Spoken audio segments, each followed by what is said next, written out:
Hello guys!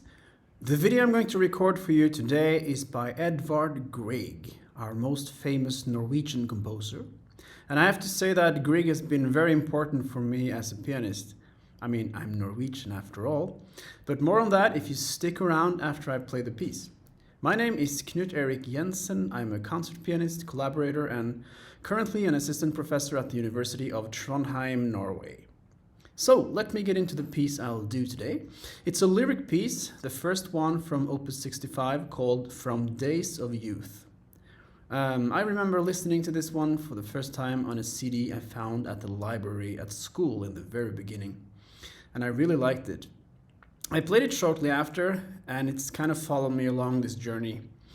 It's a traditional lyric piece in ABA form, but a bit broad and romantic since it's a relatively late work of his. I think Grieg is looking back at his life in this piece. The A part is quite melancholic, very emotional, and the B part is a stark contrast, as they normally are. In this piece, in the form of a Norwegian folk dance, remembering the parties and the fun times, I'm sure. I think it's a great piece and quite underperformed as far as I'm concerned. Certainly not one of the most well-known pieces, but people always seem to love it whenever I have it on my program. I will go much more in depth on my relationship with Grieg and why I started playing the piano afterwards. If you don't bother about that and just came for the music, I don't blame you. But remember to like, share, and most importantly at this stage of my YouTubing, subscribe.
All right, I hope you enjoyed that. I kind of messed up the audio and had to use the in-camera sound for this one with all its nasty compressors and room sound and all, but please bear with me, I will get better at this as I keep doing it. So let me tell you a bit more about Grieg and why I got into piano playing all those years ago. The piece that really got me into both piano playing and classical music in general was the piano concerto in A minor. I clearly remember sitting on the floor in our living room and I found this CD in the rack by the audio system. So I decided to put it on for some reason. Of course I'd heard the opening of the first movement before, just one of those things, everybody heard it, kind of like Für Elise. Anyway, I listened through the concerto and I didn't dislike the first movement, but it didn't really sweep me off my feet either. It was okay. But the third movement, which I'd never heard before, it did. It immediately clicked with me. I thought it was so cool and nice and amazing and catchy. So I got this thought, oh my God, I need to play this. And I started rationalizing it because this piece is written for someone with 10 fingers. That was my thought process. Well, duh. And of course, I understood that those fingers needed to work properly. And at this time, I was a pretty ambitious accordion player, actually, and played the keyboard in a couple of bands, so I kind of knew my way around a keyboard. And I knew that my fingers worked well, so I thought, well, I can surely manage to learn a bar or two a day, right? And if I start now, this was middle of November, I think, I would be able to play it by summer. And I was just getting my first piano lessons that fall as a mandatory secondary instrument at school. So I remember I walked up to my teacher and I said, I found a piece I wanted to play. And she was quite shocked when she heard what it was. And she kind of just chuckled. But I was lucky because she could have said, no, that's ridiculous. It's way too difficult at this stage. But she didn't. She simply said, well, go ahead then. And thank God she did. So I threw myself over the piano, and through this process I discovered all of piano music and classical music and decided I wanted to become a pianist. It was really a turning point, like opening the floodgates into a new, vast and wonderful world. So Grieg has followed me all these years, and he was also important for my career because when I was a master's student, I decided to put together a Grieg lecture recital program for the 100th anniversary of his death in 2007, and try to put together a tour in the US for the Norwegian American communities. Actually, it had nothing to do with my master's degree, but it was during those years. And before I went on the tour, I thought it would be nice to have a CD to sell after the concerts. So I did that. I recorded a CD called Grieg Anniversary Collection. This actually became a great success, and I ended up going back to the US and Canada several times over the next few years. And when I was done with my studies, I actually moved to California on a 3-year artist visa after spending 6 months at the Banff Artist Residency Program in Alberta, Canada. Hello to old friends from there, by the way. All right, I'll wrap it up now, but I'll probably come back to Grieg many times in the future and tell you more about his life and music. After all, he was the one that managed to create a Norwegian music within the so-called classical framework that we as Norwegians can relate to. Even everyday people, not non-musicians, will relate to Grieg and feel Norwegianness, I guess, see the waterfalls and all this. So he gave us a kind of musical identity. And, I mean, he wasn't the only one, but he was the one that became an internationally recognized composer.